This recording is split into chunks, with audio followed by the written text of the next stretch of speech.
Hey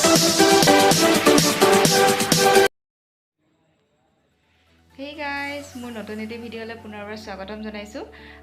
এতিয়া ৰাতি 8টা বাজিছে আৰু এতিয়া মই পাকঘৰত ভাত বনাবলৈ আহিছো।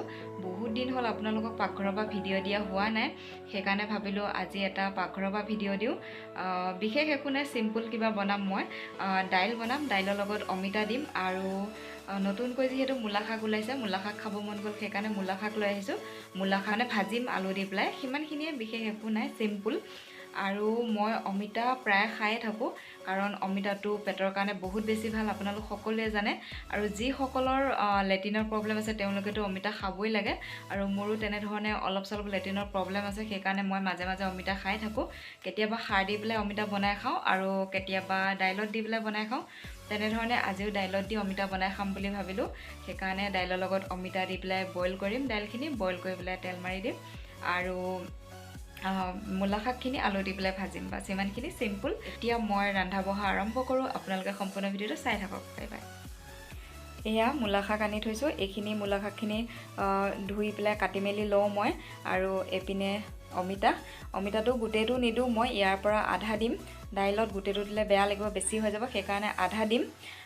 আৰু এতিয়া অমিতাটো মই গুচাই মেলি লওঁ আৰু দাইলৰ লগত বইল কৰি লওঁ। তাৰপিছত এইপিনে এয়া দালি হৈ গ'ল, অমিতা আৰু দালি বইল কৰি তেল মাৰি দিলোঁ, হৈ গ'ল, নমাই থ'লোঁ। আৰু এইপিনে এয়া শাক ভাজি আছোঁ।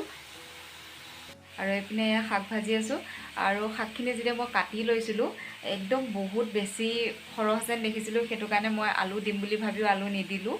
শাকখিনি সৰহ দেখি পেলাই, কিন্তু এতিয়া ভাজোঁতে দেখিছোঁ একদম কমি গ'লগৈ, মানে বহুতখিনি কমি গ'লগৈ। আৰু মূলা শাকটো যিহেতু এনেও বহুত বেছি নৰম শাক, সেইকাৰণে ভাজিলে একেবাৰে কমি যায়গৈ। লাইটোৰ দৰে নহয়, লাই শাক খালে মোৰ বহুত বেছি গেছ উঠে, সেইকাৰণে মই লাই শাক নাখাওঁৱে। আৰু মূলা শাকটো যিহেতু ভিটামিনো থাকে, খোৱাটো বহুত বেছি ভাল, বা পালেংটো বহুত বেছি ভাল, নৰম শাক হয়, ভিটামিনো থাকে। তো মই যেতিয়াই শাক খাওঁ, মই মূলা শাক বা সৰিয়হ শাক বা পালেং শাক খাওঁ, লাইটো নাখাওঁ, কিন্তু বহুত বেছি গেছ উঠে। আৰু চবেই জানে মূলা শাকটো বহুত বেছি ভিটামিন থকা শাক হয়, সেইটো কাৰণে মূলা শাকেই খাওঁ মই যেতিয়া খাওঁ। লাইটো খালে পূৰা গেছ উঠে, সেইকাৰণে লাই শাক নাখাওঁৱে।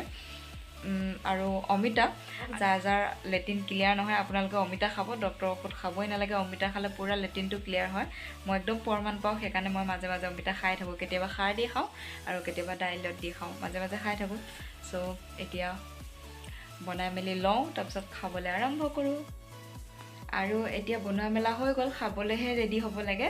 চ' আজি ভিডিঅ'টো চোৱাৰ বাবে আপোনালোক সকলোকে বহুত বহুত ধন্যবাদ। Good night, bye bye, love you all, bye bye.